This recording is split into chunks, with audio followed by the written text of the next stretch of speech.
Hello there. Man, these shows all suck. Yeah, I don't disagree. We could do better than this. Hey, let's do it. Hey, what's up? This is Funniness is a Warm Gun. Thank you for tuning in. This is our weekly web TV show coming at you live from Sydney, Australia. When I say live, like we're live doing this, but it's actually pre-recorded. Yeah. Welcome. And in this event, we actually decided we're not going to be from Sydney this week. We've actually got some plane tickets. Yep. We like to invest, all right, and so you get a quality. So we got show. Exclusive rights to broadcast from a very special place, live from the George W. Bush Presidential Library. That's right. Thanks for having us, America. Thank you very much. We do appreciate the invitation that they've put out to us to do the show live from what is now the mecca of all art masterpieces. Yeah, thank you, George W. Bush, for inviting us. And I must say, good job on the paintings. I like this one. Yeah, absolutely. That's very well got the details really nice, and that really shows that's Abu Dhabi and over here is Canada and South Korean. All the world leaders painted by a former world leader, which is exciting to me. Yeah, really. I think you nailed it. Perfect. Would you say, Kevin, George W. Bush? Yep. Picasso, on level. Great painter or greatest painter? Oh, that's a hard one.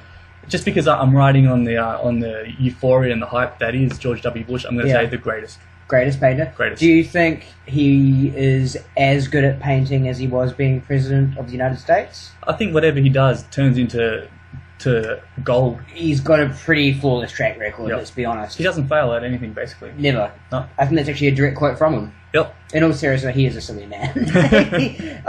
George W. Bush. I give a hat tip to him for actually putting the work out there for the public. I miss him a little bit sometimes because this shit is so... And I'm sorry for mocking you in your own library, George W. Bush. I hope he doesn't hear us and kick us out soon. But I miss him sometimes because when he was president, he was always doing something silly. Yep. Like he'd choke on a pretzel, and he was always doing a funny dance. Or he tried to go out a door that wasn't open, and like time and time again, all the time. Good material. And the silly paintings, like that he's doing that with his time after president, like Jimmy Carter tries to like stop malaria, fight for women's rights. Clinton Foundation out there, stop it. Bush Senior joins him, like helps out Hurricane Katrina victims.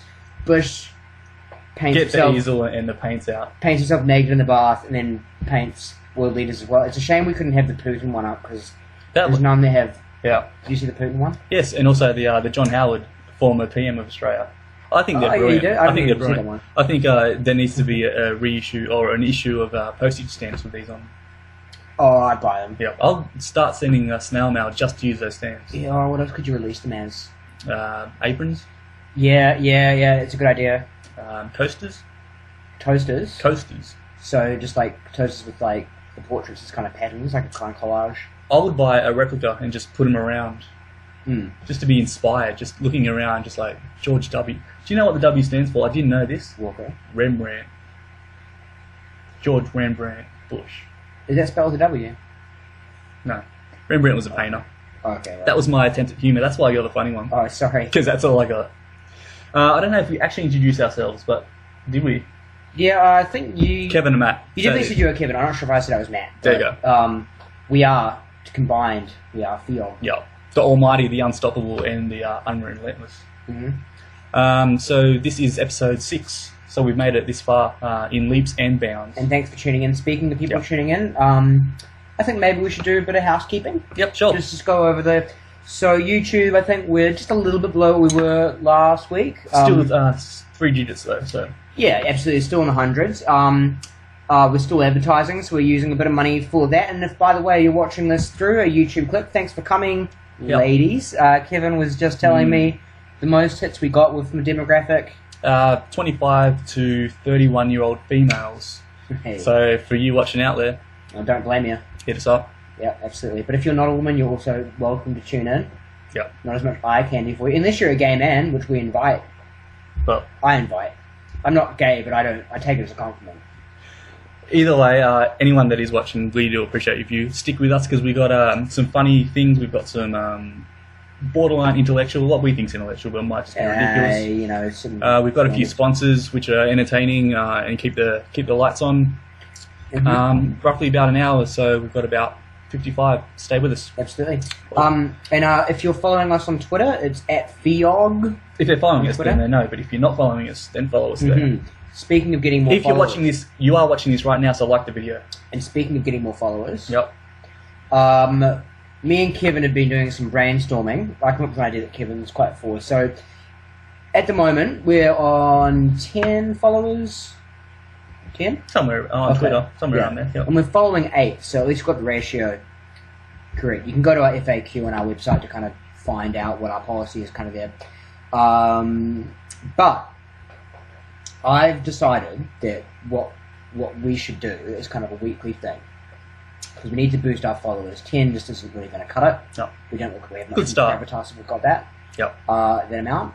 So, every week, we're going to nominate a individual on Twitter, active on Twitter, who is either unliked by a lot or just controversial, just anyone who needs support. A friend.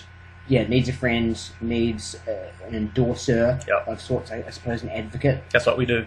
And this week I've got a candidate. Let's go. I am going to, after the show, reach out to Ken Ham. Now, if anyone isn't familiar with Ken Ham, I've given you a quick appraisal, but Ken Ham is a individual who subscribes to intelligent design or creationism over evolution. He had a very controversial debate with Bill Nye, I believe, at the start of the year or the end of it was this year, I believe. It was during 2014. Had a controversial debate with Bill Nye. Now, both creationists and people who support the theory of evolution want support, but I think creationists especially, yep. they're always very happy, not only if they get someone who supports, but if they get someone who's converted. Yep. Now, we won't convert. I won't convert. But we're happy to ride on the coattails. Well, actually, no, I will convert, and I hope you do too, Kevin, so we can do this as a joint thing. I believe in the theory of evolution. Okay. Do you believe in the I trust you do? I'm open to all ideas. Okay, well, I thoroughly believe in the theory of evolution. But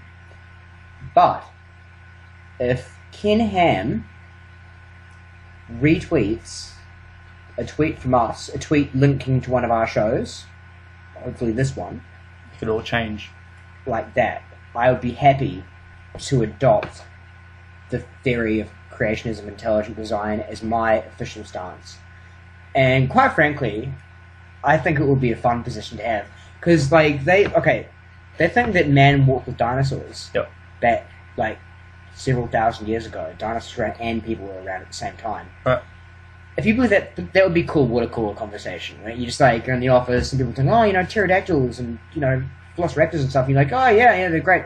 You know, I think they actually walked with us. And people would be like, but what about carbon dating and stuff? And you'd be like, no. So, does Ken Ham subscribe to that? Yeah, dinosaurs and people, and I'm happy to subscribe to it as well. I don't at the moment, but if you and I'll be reaching out to you this evening. We'll probably link them to the video. Yep. So maybe I'll reach out tomorrow evening when we've got the video available. But Ken Ham, if you're one click away from converting 2 people. Yep. So you will convert. You'll be thoroughly. Oh, I'll open my eyes. You won't be open to all ideas, will you? You'll be. I'll be open to creationism. Whoever pays the bills. Mm-hmm. So that's it, Ken. Just get us out there, and we're on your side. Yep. He's got, by the way, I did check it. I did my research before I came. He has 21,000 followers on Twitter. So it's 21,000. And one about to have. Yeah. Wait, do we follow him first, or does he need to retweet us first? He needs to retweet us, but we don't follow to get a follow, but we will follow for a retweet. Those are basically the rules. Well, if you want that +1, hit us up, Ken Ham. The only problem is that he doesn't retweet that much. That's the thing. But I'm sure maybe he's saving it for the right one. Mm-hmm. That's it. He's only following 15 people. You have to follow us just to retweet us. There you go. Quite happy to hear him out and get both sides of the fence. And get all of his 21,000 followers. All of them? All of them. Why not? Why not? Children of Christ. Yeah. Children of Followers FIAWG. of FIAWG. There you go. Yeah. So a segment that we have run since its inception is the MH370 coverage. Ongoing coverage. So we have some updates this week on what's been going on in the past week. Yep, that's right. To all you've been following the story, I hope you haven't been. We should be your #1 source. Yep. We'll keep you appraised every week. Would you? I mean, I read about it too. I know I've been the main. Yep. But I'll tell you what I've heard. Go on. So Australia, under Tony Abbott's ruthless, wide-eyed guidance and leadership, is leading the worldwide search. They've found the black box. They know roughly where it is, and now all they need to do is deep dive and find it. I'm going to correct you. That's what I've heard. They've gotten pulses. Yep. That indicate an electrical thing that was consistent with the black box, but they don't know if it's a black box yet. They've been very cautious. The guy, Mr. Houston, is that his last name? Not sure. He said to be very cautious and strongly advise the media not jump to any conclusions until it was confirmed, and seeing as we at FIAWG have journalistic integrity, we are not saying they found a black box yet. We're just saying it was a good lead. So what's happened is they know exactly where it is. They know it's definitely the black box, and they're going to retrieve it. Kevin, we're not going to win the Pulitzer if you keep jumping ahead like this. In fact, maybe we will if we're right. If we're the first to call it. Wait, I'm calling it right now. Called.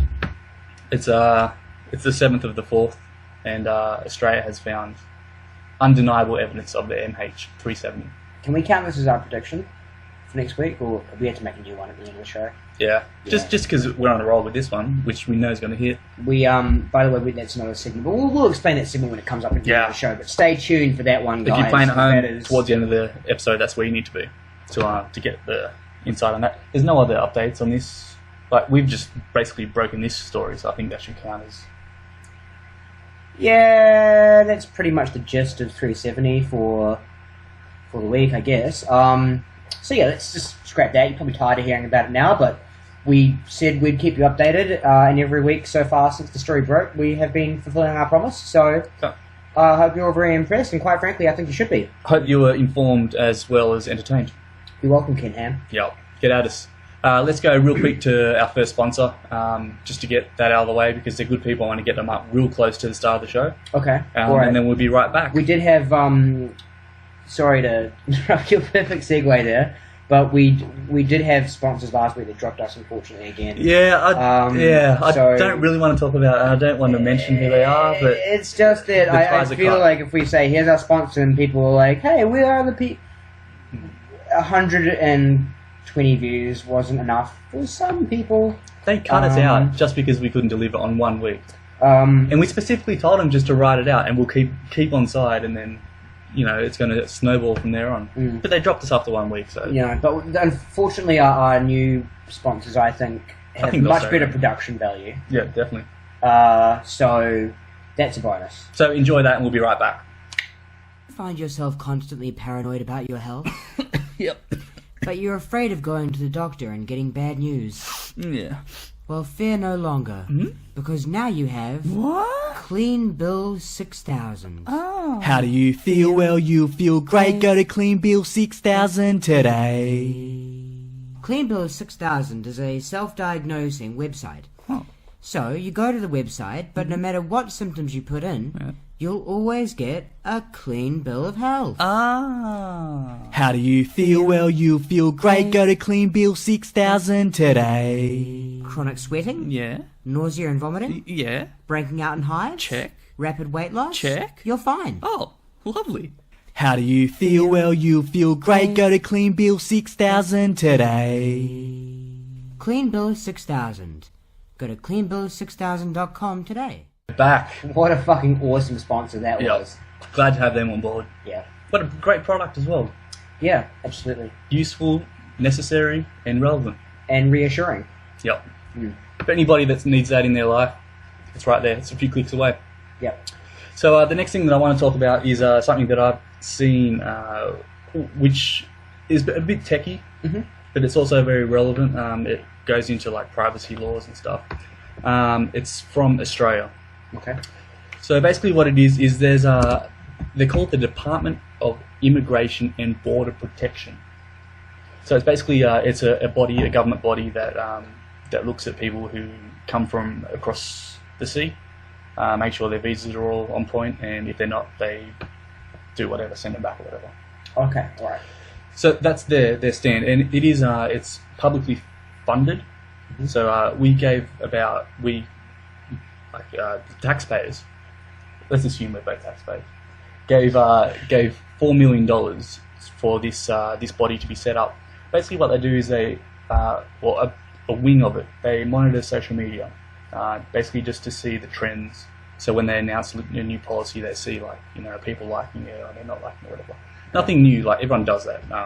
Most companies that are on Twitter and Facebook, whatever, do that. We'll see they're at, yeah. But what separates this from the norm is that they're actually going behind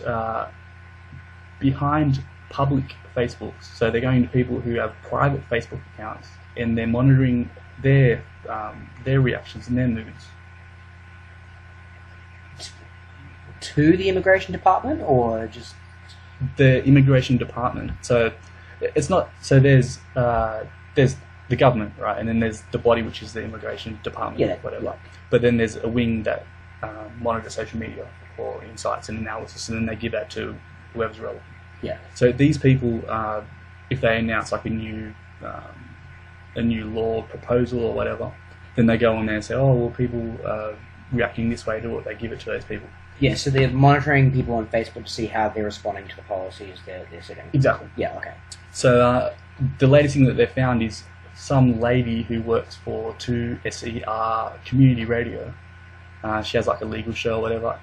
Said something about somebody who worked at the immigration department on her private Facebook. Okay. So then the Department of, I don't want to keep saying the name, the DIBP got in contact with this lady on Twitter, which is a public forum, saying, we've heard that you've posted something on Facebook about one of our employees.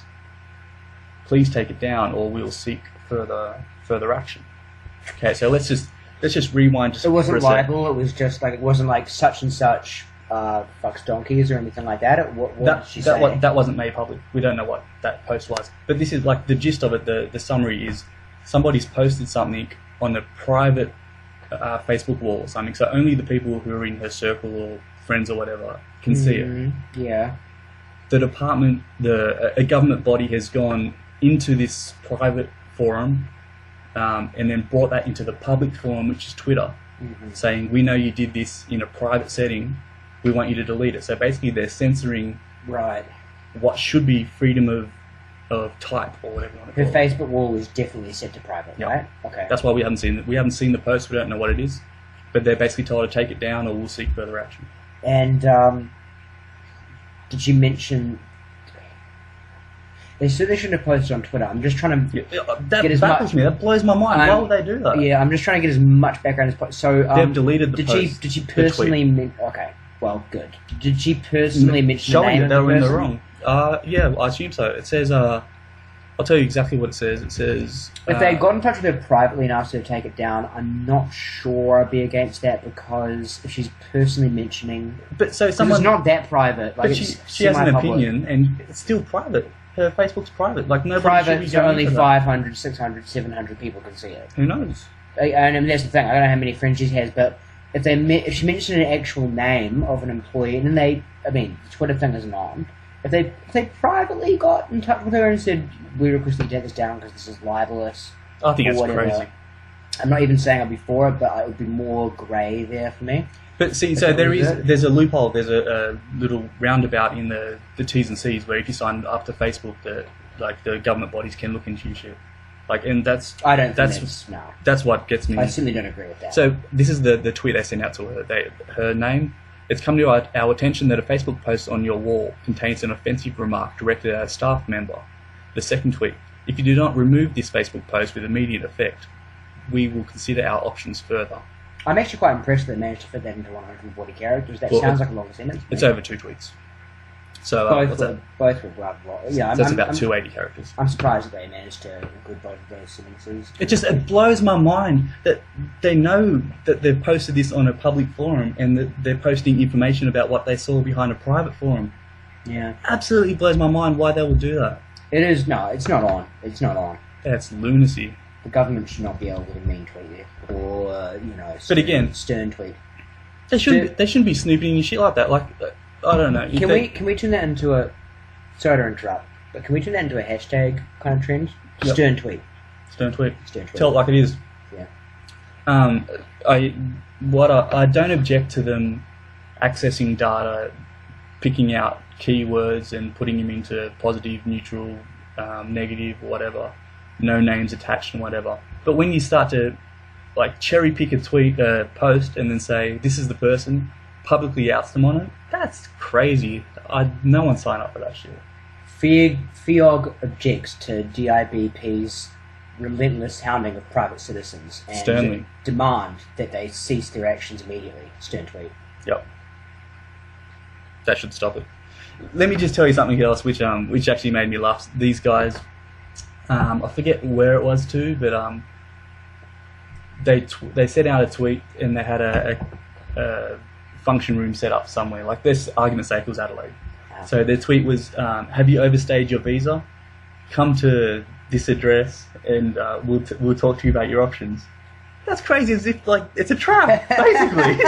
Like, yeah, you've seen this in Looney Tunes and shit. Like, that is very. You want a speedboat? If anyone did that, though, it'd be interesting to see if anyone.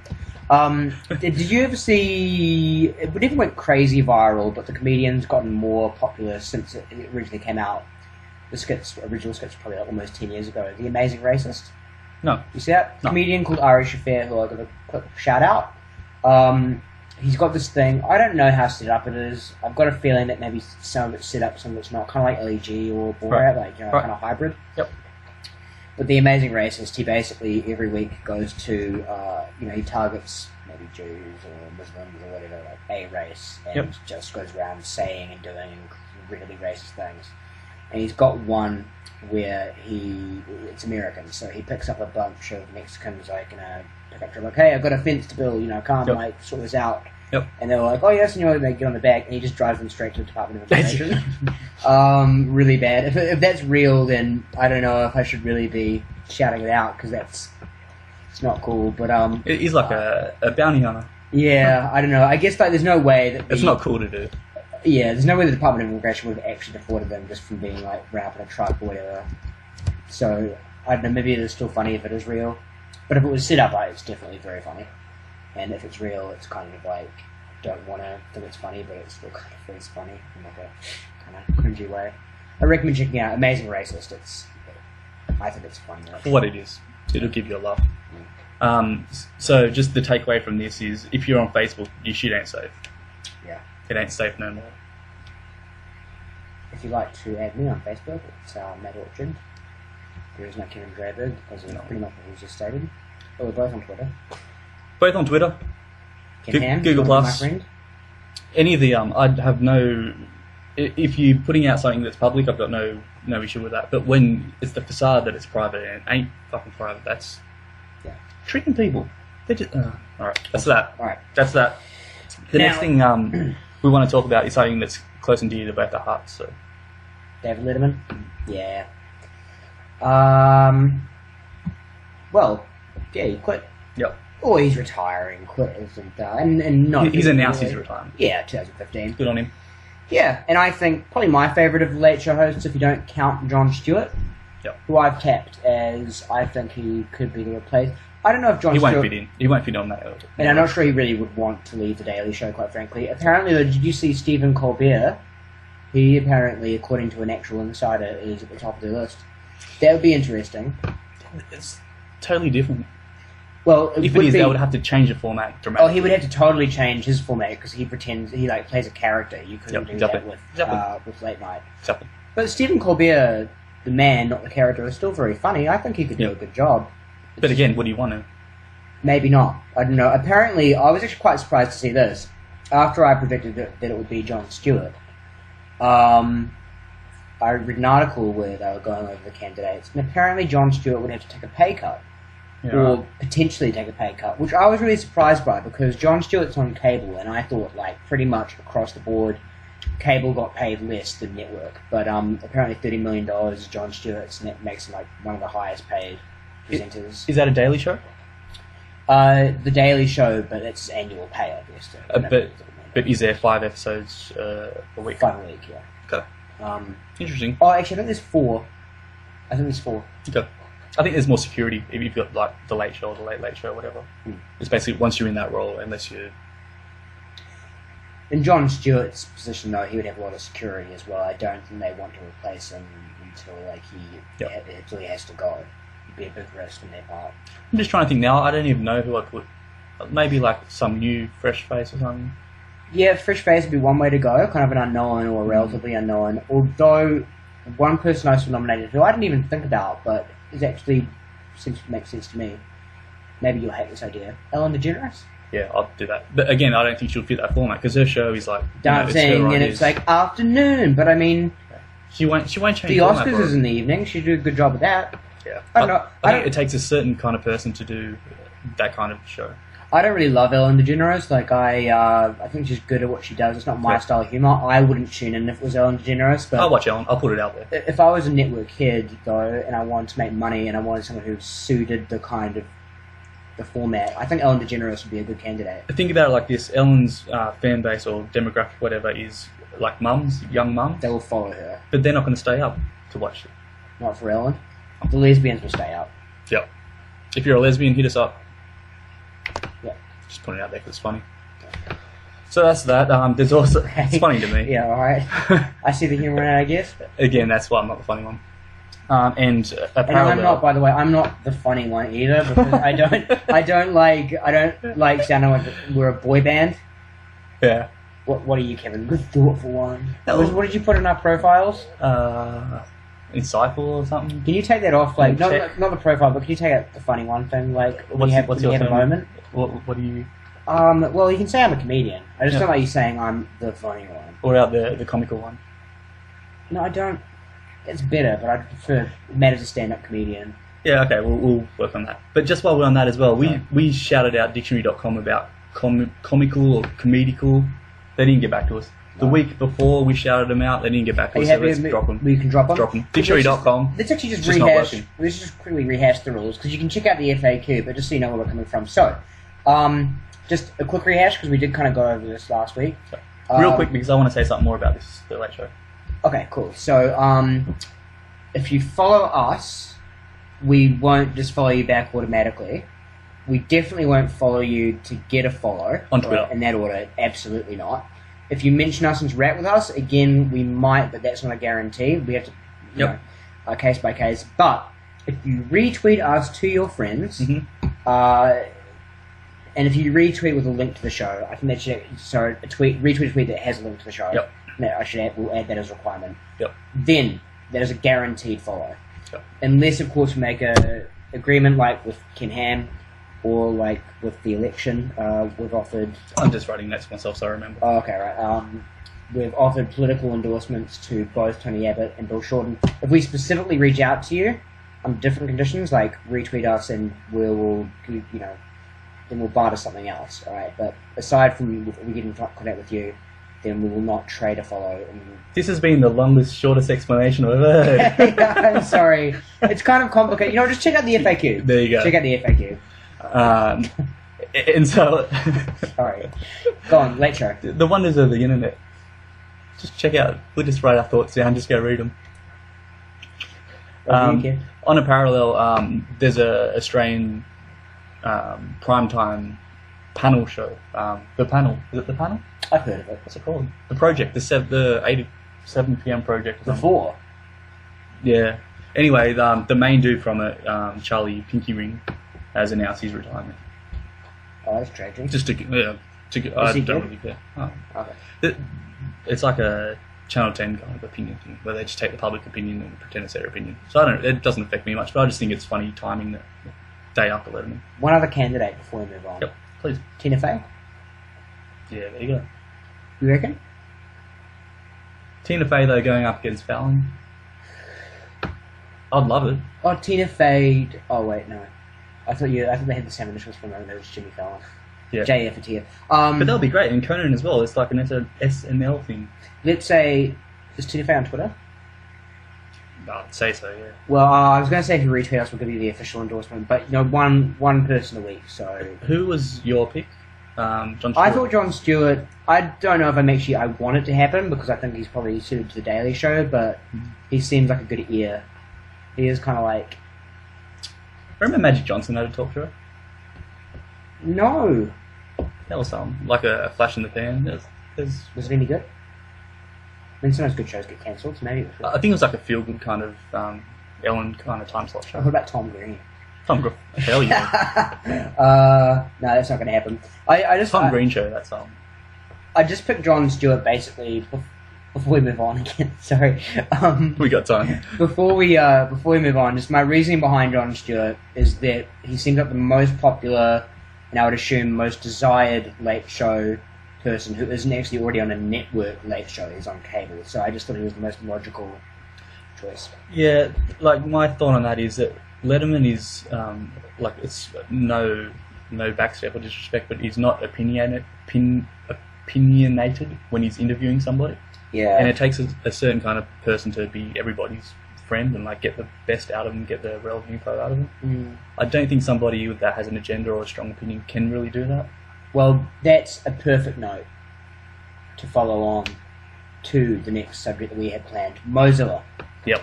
So, here's a guy who resigned, but this time forcibly, really, under duress for having an opinion and not being everyone's friend. Exactly.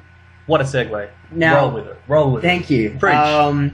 Well, okay, I'll give my opinion on this first. I haven't totally decided. I think it's a tricky one, but I'll put my thoughts out there before asking yours in this case. We'll do it the other way around. Yep. I'm a little bit biased because I've been getting most of my coverage on this from Andrew Sullivan, blogger Andrew Sullivan. Another shout out, how generous am I this week? Who has been... Andrew Sullivan is gay and has been thoroughly against the forced resignation in the sense that he thinks it makes the LGBT movement look intolerant and look like they are in the business of intimidating people. So, just for the people playing at home, what's Mr. Mozilla's agenda? What's... Quite right, thanks. I should give background. So, how do you say his last name again? Eich. Eich. Brendan. Our mate Brendan. Brendan is a man who, back in 2008, donated a fair amount of money to... $1,000. So not a long time ago. 2008, yeah, over 4 years. Donated $1,000 to Proposition 8, which was a proposition in California to... preserve marriage, not anti-gay marriage. Well, no, it was anti-gay marriage. It was actually saying that all existing gay marriages would be overturned. By the way, a proposition I'm against. I'm thoroughly pro-gay marriage, just so you know where I stand. Regardless, so 6 years ago that happened, and when he got appointed CEO of Mozilla, I think the first big spark was OkCupid had a message to all Firefox users visiting their site saying we suggest using another browser because of this. Public pressure built, and eventually Mozilla said, look, unless you totally recount all your previous positions and say you're pro-gay marriage or whatever, then you're out. And he didn't, and he's out. And look, because I've read so much of what Andrew Sullivan wrote, and not really thoroughly the other side, I tend to agree with Andrew Sullivan that although I am pro-gay marriage, I think that forcing someone to resign just for having a private political position it really does borderline on intimidation. It doesn't make your movement look that great. One good argument I read on the flip side, also on Andrew Sullivan's blog, because he posted Reddit, writing in, this is a good point, a reader wrote in, and the point he made was that, look, he's CEO of a company that is comprised primarily of LGBT-friendly consumers and everything, and if you can't unite the company you work for, then you shouldn't really be the CEO. So that's what I'm going to throw out there. What do you think? Our mate Brendan, he was worked up from janitor to to CEO in the one company. Like, not literally, like he was chief tech advisor. Didn't he invent JavaScript? Yes. So, let him. But that was back in like the 90s. He must have started fairly high up in Mozilla. They wouldn't be like, oh, you invented JavaScript. Oh, okay, did some desk work. No, he invented JavaScript for Mozilla, for Netscape Navigator. Yeah. Remember that shit? And that would have been back in, long time ago. So what I'm saying is not just somebody that you can just push aside for having one opinion. He's not just a businessman. But it's lousy for the company to say drop it because of one statement or one thought. Or what's your opinion on gay marriage? I've never actually discussed it with you. I don't really. This is my public stance. All marriage should be criminalised. But if you can't make half of them happy and just. Look on, at the risk of losing all of our existing Twitter followers and having you ousted as co-hosts of FIAWG, with seeing as marriage is legal and is an existing institution, do you think gay people should be able to have it? Come on, Kevin, speak to fire. Yeah, I think if somebody finds somebody who they love and loves them back, go be happy together. I don't really care. And as far as marriage is concerned, I don't really think about straight marriage. So gay marriage, whatever. Okay, accept your opinion. You still have a job. If you allow one person to do something, allow somebody else, whether it's they can do it or they can't do it, just give everyone the same opportunity. But not only in marriage. If all of a sudden straight people can't buy Diet Coke, that's crazy. Just let everybody do everything. Yeah. Who cares, man? Okay, so see, we disagree with Brendan.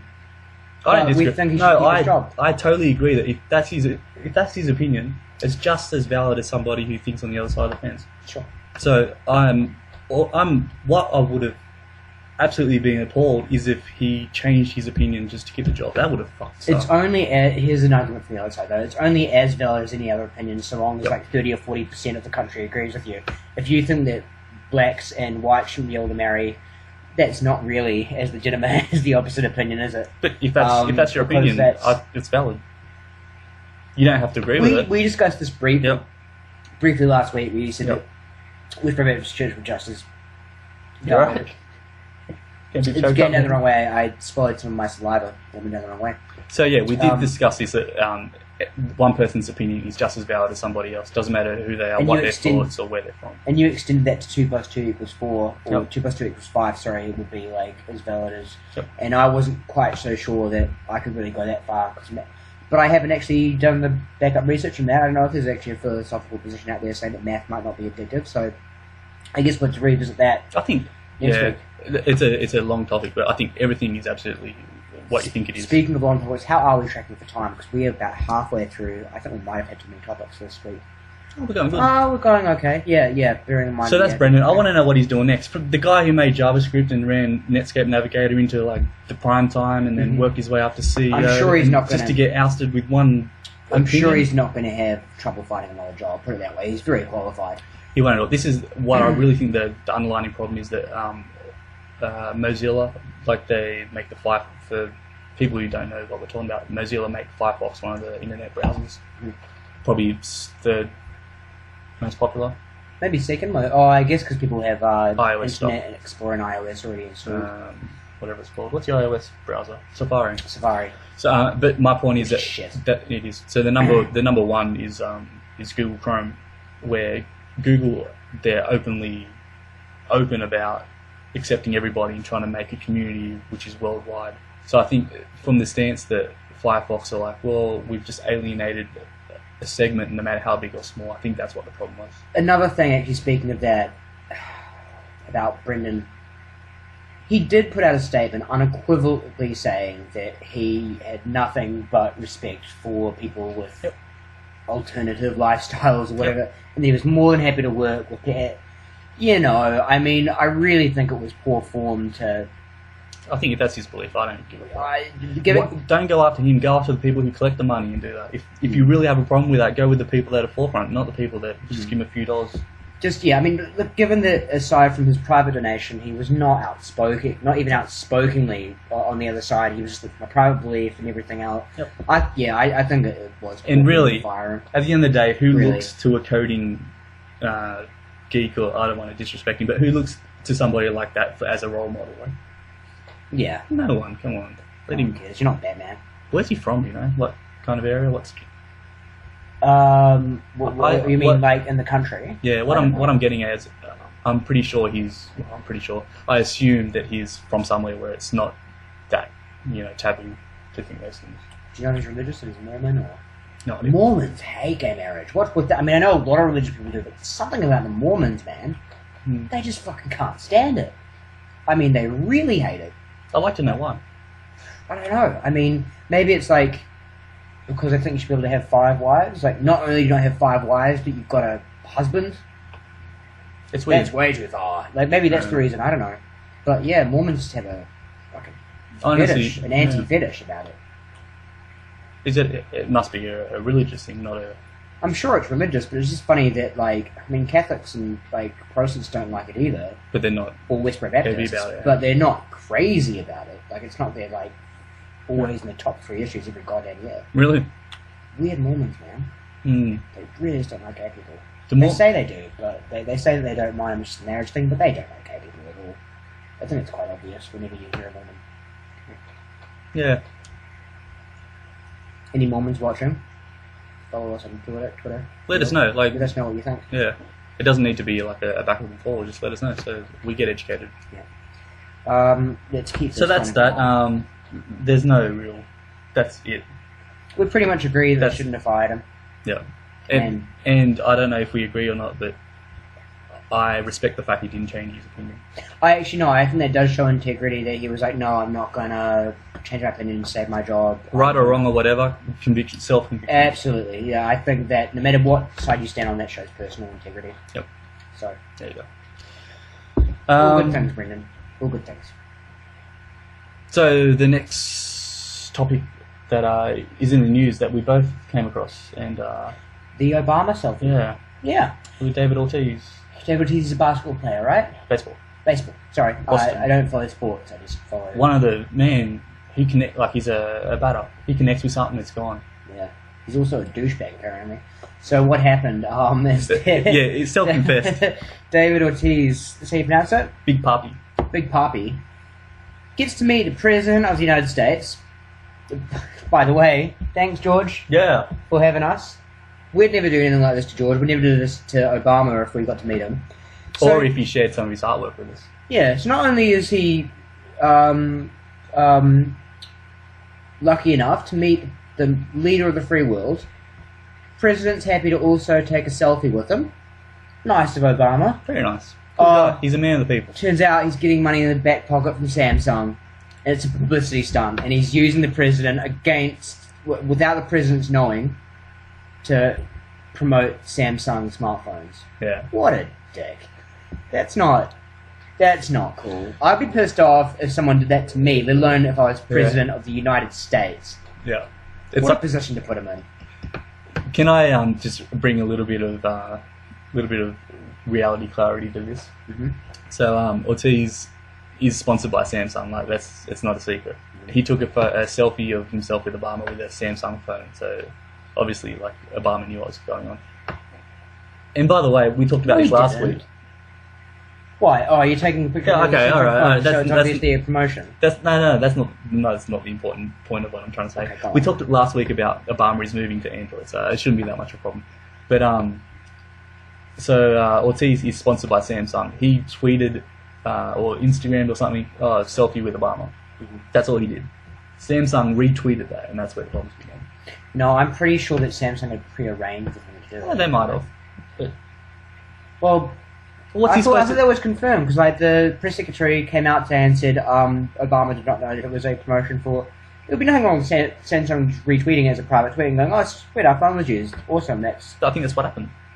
Well, then that's not really a promotion then, so there's no controversy. So I take it all back if that's the case. But I believe that Samsung pre-arranged it with Ortiz to go and do that. I'm not too sure. And Ortiz did not tell the president and then did it. I don't know. The way that I read it is that you're going to have to bear with me for a second. My headphones are just jumping all around. Okay, sorry. Can you run this? Just keep the audience occupied, yeah. So thanks guys for tuning in. Kevin's just dealing with technical issues and then he's going to come back and give us his... Cool, sorry about that. He's back already. Yeah. So I want to give him the benefit of the doubt. He's a great player. Okay. And so is Ortiz. Well, I mean, I guess, do you want a field update next week? Yeah. Is Ortiz a douchebag, or...? Well, he is, but in this occasion he was in the wrong. Okay, we'll let you know next week. We'll read more into it and just confirm whether it was pre-planned. Yep. Because when it comes to Obama, like, we want to get to the root of the problem. Yeah, absolutely. Or lack thereof, if that's the thing. Did President Bush have a Obama portrait in his No. World Leader Portraits That I Gone and Done collection? No. Well, there you go. So, just goes to show where President Bush's alliances lie. You know, Bush was painting all kinds of stuff. There was a picture of him painting... there was a photo of him painting a picture of his dogs. Loving it.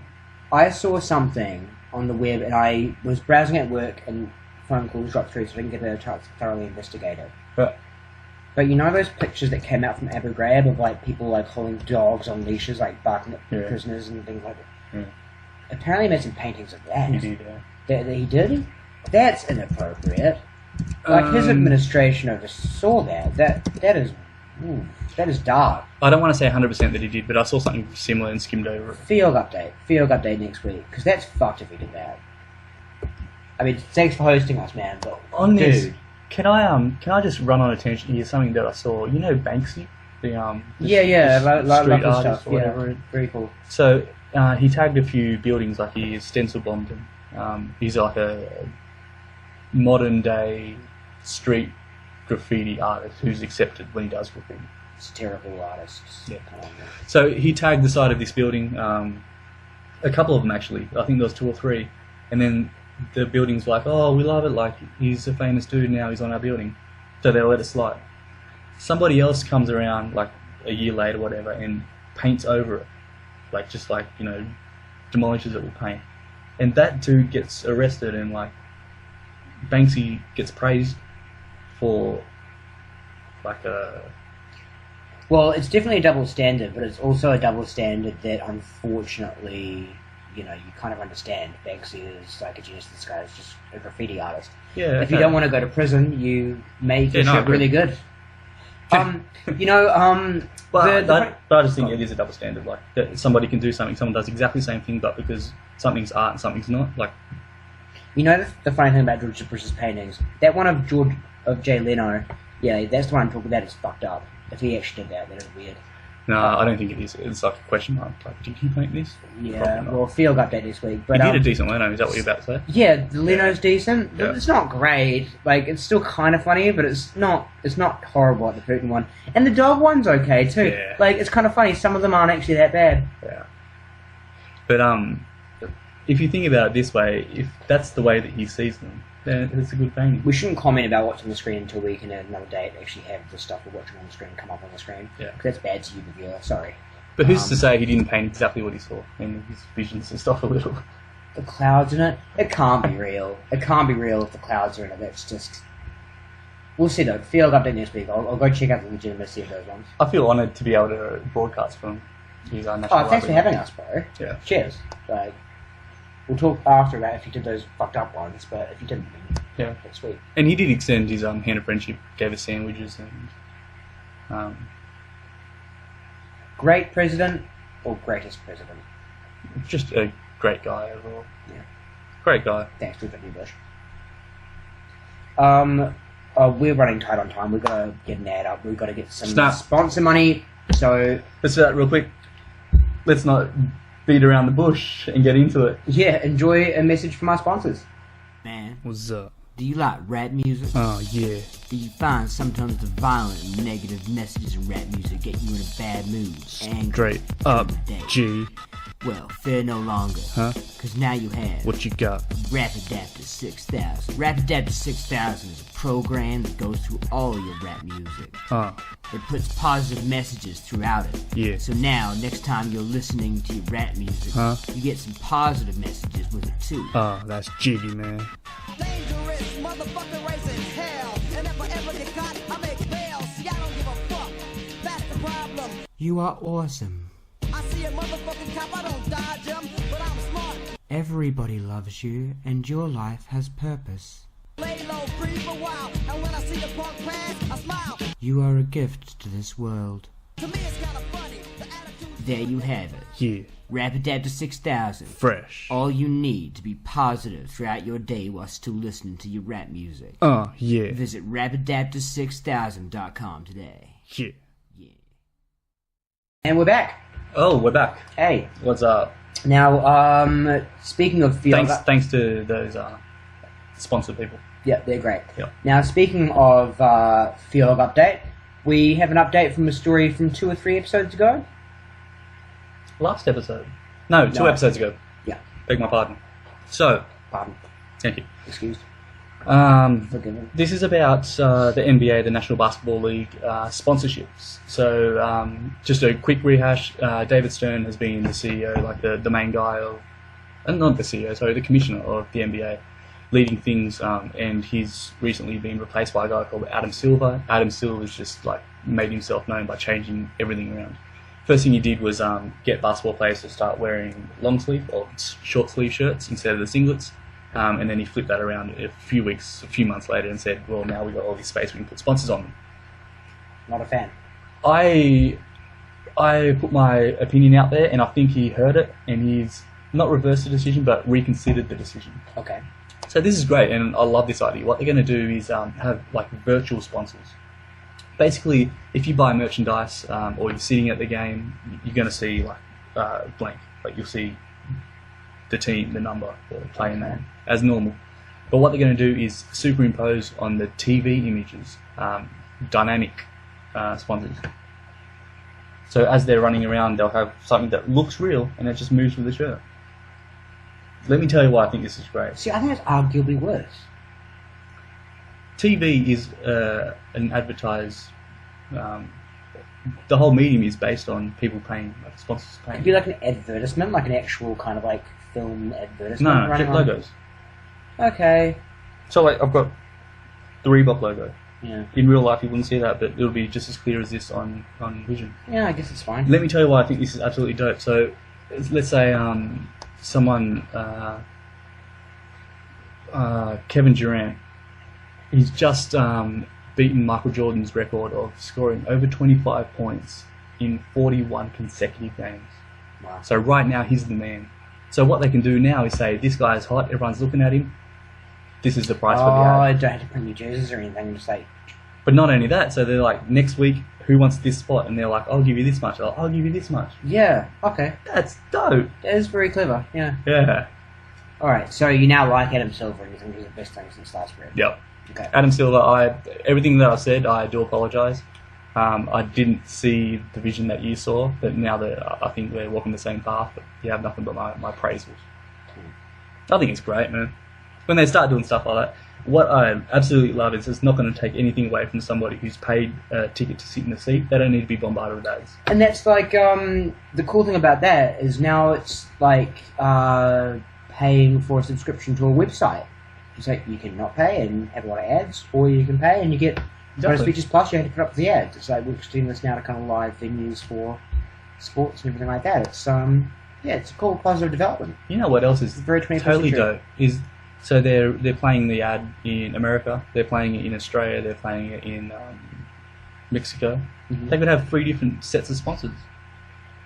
We don't care about a car that's not available here. They don't care about soft drink that's not available here. Just mix it all around. Yeah. Man, if they do this already, like the football, like most football codes have the on-ground ads. Mm-hmm. So it's basically just superimposed over a fixed object, like the ground or goalpost or whatever. But this is the first time that they're trying something on a large scale, which is dynamic ads, which moves with the camera. I think it's man, if he can pull this off, genius, Adam Silver. Accept all my apologies. Good on you, man. Anything else we have to talk about on this episode before we kind of go to the final recap? Or not recap, the opposite recap, the protection. Well, now that they're excited with that, let's go straight into it. Okay. So predictions. Let's talk about what we talked about last week that we predicted was going to come true, and then we'll see how that went. I predicted drunkenness and violence in the UK, which would involve, well, no, not necessarily violence, just drunkenness in the UK, which would involve property damage. Didn't happen. I didn't see anything about it. Did you see something about it? I'm just thinking that Banksy story, was that in the UK? Well, it was in the UK, but the guy just got arrested. That's not... property damage. Right, and if the dude was drunk while he did Was he drunk? Find out. I don't know. I'm pretty sure they're not going to tell us, but let's... I don't know. We can't browse the web while we're hosting the show, though, Kevin. That's just not because good for you. But let me just say, Banksy is UK based. Yeah. He does property, quote unquote, damage. Yeah, but drunkard was a key part of the prediction. Let's assume that anyone that is graffitiing nowadays is drunk. But how do they keep their hands steady and like make all the cool looking? It wasn't good graffiti. It was like it was vandalism. It was just he went to prison for it, as he damn well should have. So I saw someone. Hey, do you know the alleyway down from? Well, I don't know if this is good for your topic. It was just more kind of like Matt asked Kevin questions. So sorry, guys, but there's like an alleyway down there. How you walk up from the train station. Yep. That's graffiti. Is that like okay by the council? Because I saw. Yeah, because I saw 2 kids when I was walking here on Saturday to do some planning. Yeah, it's cool. They were like just doing it in broad daylight, so I assume that's section okay. The thing is, the people that own the building okay, and so the local police don't. It's good graffiti. What they don't like though is when they start drawing on the roads, then they stand down on that. Oh, fair enough. Because they give them the spot. They're like, have this spot, but then they start to like, that's check them off. Stupid though, because I mean, if you're a graffiti artist, then part of the fun is like tagging shit. Matt was in hard here. to reach places. Not like Matt was allowed here, and and thanks. That's some good graffiti right there. Matt was allowed here. Let's protection. So my prediction from last week was some kind of personal travel device, a scooter or a skateboard of some description, is going to be in the news because it's oversized. They've made a larger scale version of it. Okay. Nothing. Okay. So we were wrong twice. I'll give you a half. Alright. It's property damage. I'll accept a half mark. It was in the UK, so that's kind of a bit specific. I did okay. I didn't do great though. I think you need to have the drunkenness part too. And it needs to be something that jumps out in your face. It's like, bam! Yeah, oh, you can't predicted look it up that. Yeah. All right, so let's have some predictions for next week. Prediction. Starting with me.